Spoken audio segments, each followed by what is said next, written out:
Hello everyone, Hobbyist here. We are back again with another manga review.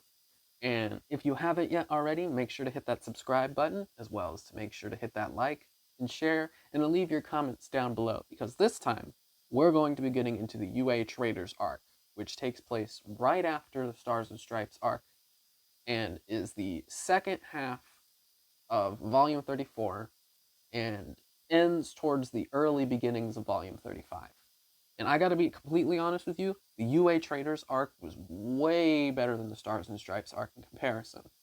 Just because of the emotional weight and the moments that took place inside of learning who the actual traitor was.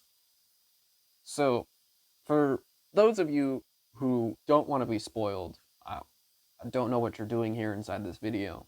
I'm kind of doing reviews. Hopefully you've made it this far. If not, I suggest that you click off. But for the rest of you, I'm going to be going into the details as far as what went down.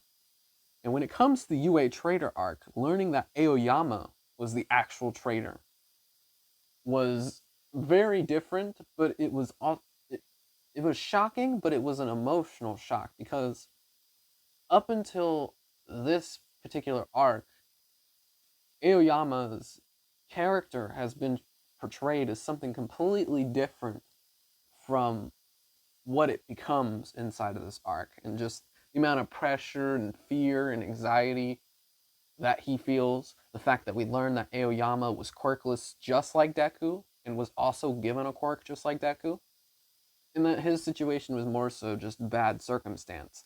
But considering the darker times that we're in at this point in the final act saga of My Hero Academia, tensions enough were already high with trying to balance everything else that was inside of the story. So throwing this in on top of that added just more of an internal strain rather than an overall strain on the entire story. This arc really sets up the final war arc that's going to be taking place.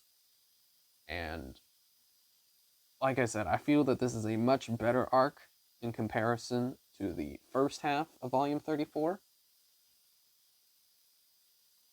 And the fact that Aizawa is the one who peps talk Aoyama into trying to atone for his actions and for everything that he's done. I think it was all the way back at the USJ Forest Training Camp arc where we got hints of something was wrong, but it wasn't really expounded upon until we got all the way this far in the deep into the story. So I might be stretching here. The foreshadowing could have been at events sooner than that, before we got to the reveal that Aoyama was the actual traitor. And seeing what Invisible Girl looked like for the first time was something that was completely different. So I thought that was a plus.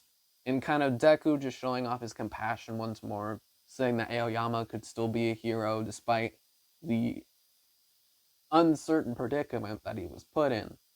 Because this wasn't something that he wanted to be. He didn't want to serve All for One.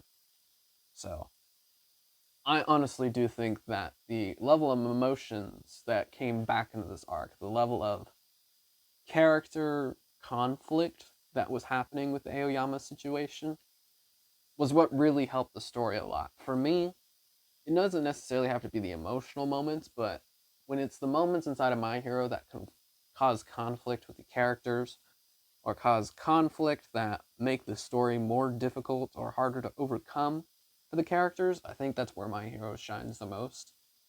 It's part of the reason why I love the Paranormal Liberation War arc as much as I do, and why I think it's such a great war arc in manga, is because of the deep conversations, because the conflict wasn't simply just with the villains, that it was deeper than that, and now we have a traitor on top of everything else that is going on with superhero society across the entire world. Is just something that I praise for this particular arc in general.